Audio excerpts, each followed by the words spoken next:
Bonsoir à tous et bienvenue dans le grand 19h pour un quart d'heure d'information ensemble.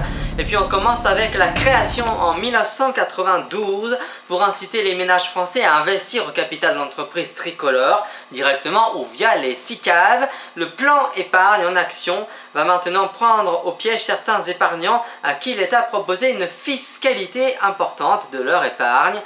C'est l'un des effets pervers de la réforme de calcul des prélèvements bancaires sociaux sur les plus-values.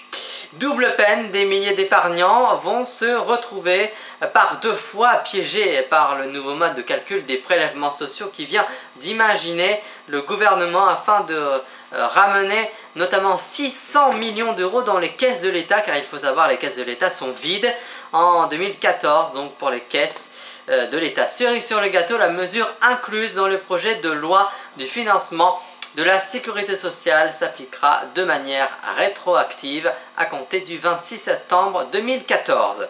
Et puis la question du jour, est-ce que François Hollande, le président de la République, chef de l'État, de remanier son gouvernement français? Vous répondez en direct sur News TV via le grand 19h.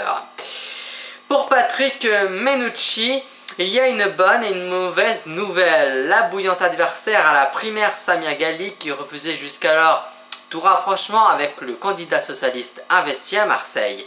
Et puis la mauvaise nouvelle, c'est que l'élu des quartiers nord a bien l'intention de ménailler donc cette main tendue à sa juste valeur. Sitôt posé le pied sur le sol américain, le premier ministre pakistanais Nawaz Sharif a souhaité insister sur la nécessité d'arrêter les attaques de drones menées par les États-Unis sur les zones de son pays frontalier avec l'Afghanistan, faisant écho à cette déclaration. Il faut savoir que un rapport a été créé d'Amnesty International atteste que évidemment le nombre des civils ont été tués à Waziristan du nord, donc de l'Afghanistan, la zone tribale pakistanaise où se sont concentrés les tirs de drones ces dernières années. Le créateur de Shah du Rahman a longtemps rêvassé sur sa table de dessin avant d'avoir l'idée de présenter une escadrille d'Astérix volant au-dessus des loches écossais. C'est vers 2h30 du matin, se souvient le réalisateur de Gainsbourg, Viorique, son dernier film. Les bonhommes de Frelon me sont peut-être revenus à la mémoire à cette heure-là de la nuit. Comme tout le monde, je ne l'ai pas encore lu, mais il faut savoir qu'il a indiqué qu'il était encore réduit à faire voler des Astérix dans sa tête. Une fillette, il y a 3 ans, est née infectée du virus de sida VIH, il y a 3 ans, donc, dans le Mississippi, d'une mère qui ignorait avoir elle-même la maladie du VIH, donc du sida. Lorsqu'elle s'était présentée à l'hôpital, le travail était déjà commencé et c'est un test de dépistage rapide, évidemment de routine, qui devait révéler l'infection de la mère, malheureusement, trop tard pour elle. Pour notamment entamer le traitement prophylactique prévention de l'apparition d'une maladie avant la naissance du nourrisson. La petite était née mais elle n'avait pas 30 heures de vie que les médecins décidaient de frapper fort avec une trithérapie en décelant de l'ADN du VIH, une des 2 souches du virus la plus répandue dans le monde. Et c'est ce qu'on annonce, en tout cas c'est la fin du premier épisode. Nous aurons sûrement d'autres épisodes à suivre dans nos prochaines émissions.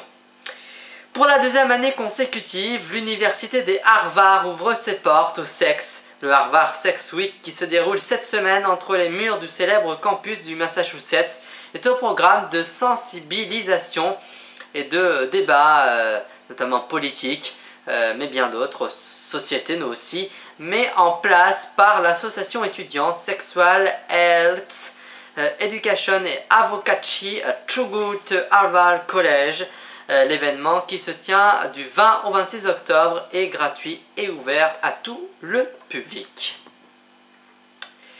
Si elle le souhaite, la petite Leonarda, âgée de 15 ans, la collégienne qui a été retirée de France, pourrait être accueillie de nouveau en France, mais cette fois-ci par sa sœur aînée, attention, qui vit en situation régulière, notamment à Contrisson, un petit village de la Meuse. Selon le point.fr, la plus âgée des filles d'Ibrani, Amina, donc vit au sein d'une famille de réfugiés kosovars. Donc elle partage la vie de leur deux fils, arrivé en France en 2002, qui vit à Contrisson depuis 2006. Nous sommes en situation régulière et non irrégulière depuis plus de 10 ans maintenant. On veut vivre tranquille. Ce qui arrive à la famille d'Ibrani, et notamment pour la petite Leonarda, est injuste, affirme le compagnon d'Emina et le père donc de celui-ci, chef ainsi de la famille. Le pendu sera passé à l'indifférence au buzz informatique.